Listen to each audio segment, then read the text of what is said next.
Hello ಸ್ನೇಹಿತರೆ, ಎಲ್ಲರಿಗೂ ನಮಸ್ಕಾರ. Welcome to doctor information Kannada YouTube channel ಮತ್ತು ಮೈ ಫೇಸ್ಬುಕ್ ಪೇಜ್ಗೆ. ಇವತ್ತಿನ ವಿಡಿಯೋದಲ್ಲಿ ಸೋನಾಲಿಕಾ ನ್ಯೂ ಟ್ರಾಕ್ಟರ್ ಮಾರಾಟಕ್ಕಿದೆ. ಅಂದರೆ ಸೆಕೆಂಡ್ ಹ್ಯಾಂಡ್ ಗಾಡಿನೇ, ಅಂದರೆ ಹೊಸ ಮಾಡೆಲ್, ಅಂದರೆ 2023 ಮಾಡೆಲ್. ವಿಡಿಯೋ ಮಾತ್ರ ಸ್ಕಿಪ್ ಮಾಡೋಕ್ಕೆ ಹೋಗಬೇಡಿ. ಭಾಳಷ್ಟು ಜನ ಲೈಕ್ ಮಾಡ್ತಿಲ್ಲ. ನೀವು ಒಂದು ಲೈಕ್ ಮಾಡಿದರೆ ನಮಗೆ ನೆಕ್ಸ್ಟ್ ವಿಡಿಯೋ ಮಾಡೋಕ್ಕೆ ಒಂದು ಮೋಟಿವೇಶನ್ ಕೊಟ್ಟಂಗೆ ಆಗುತ್ತೆ. ಪ್ಲೀಸ್ ಒಂದು ಲೈಕ್ ಮಾಡಿ, ಹಾಗೆ ಶೇರ್ ಮಾಡಿ. ಈ ಗಾಡಿ ಬರೀ 300 ಗಂಟೆ ರನ್ನಿಂಗ್ ಆಗಿದೆ. ಇನ್ನೊಂದು ಬೆನಿಫಿಟ್ ಏನಂತಂದರೆ ಲೋನ್ ಫೆಸಿಲಿಟಿ ಇದೆ. ವಿಡಿಯೋ ಮಾತ್ರ ಸ್ಕಿಪ್ ಮಾಡಬೇಡಿ. ಲೋನ್ ಫೆಸಿಲಿಟಿ ಇದೆ. ಇದು 35 RX ಸಿಕೆಂದರ್. ಇದು 39 HP ಕ್ಯಾಟಗಿರಿ ಆದರೆ ಬರುತ್ತೆ. Engine tyre buttons front and back 95% buttons ಆದರೆ ಇದಾವೆ.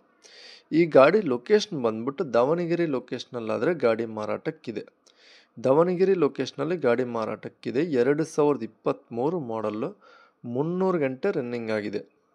2023 ಮಾಡಲ್ಲು, ದಾವಣಗೆರೆ ಲೊಕೇಶನಲ್ಲಿ ಗಾಡಿ ಮಾರಾಟಕ್ಕಿದೆ. ಫಸ್ಟ್ ಪಾರ್ಟಿ ಗಾಡಿ, ತಗೊಂಡ್ರೆ ಸೆಕೆಂಡ್ ಪಾರ್ಟಿ ಆಗ್ತದೆ. ಲೋನ್ ಫೆಸಿಲಿಟಿ ಇದೆ. ಯಾವ ರೀತಿ ಅಂತಂದರೆ 1 ಲಕ್ಷ ಡೌನ್ ಪೇಮೆಂಟ್ ಕಟ್ಟಿದರೆ ಲೋನ್ ಮಾಡಿಸ್ಕೊಡ್ತೀವಿ ಅಂತ ಹೇಳ್ತವ್ರೆ. ಈ ಗಾಡಿ ಪ್ರೈಸ್ 4,80,000. ಆನ್ಲೈನ್ ಪೇಮೆಂಟ್ಸ್ ಮಾಡೋಕ್ಕೆ ಹೋಗಬೇಡಿ. 4,80,000 ಇದು ಫಿಕ್ಸ್ಡ್ ಪ್ರೈಸ್ ಅಲ್ಲ, ಸ್ವಲ್ಪ ಹೆಚ್ಚು ಕಡಿಮೆ ಮಾಡಿಕೊಡ್ತೀವಿ ಅಂತ ಹೇಳ್ತವ್ರೆ. ಟೈಮ್ ಪಾಸ್ ಕಾಲ್ಸ್ ಮಾಡೋಕ್ಕೆ ಹೋಗಬೇಡಿ. ಲೈಕ್ ಮಾಡಿ, ಶೇರ್ ಮಾಡಿ, ಸಬ್ಸ್ಕ್ರೈಬ್ ಮಾಡ್ಕೊಳ್ಳಿ.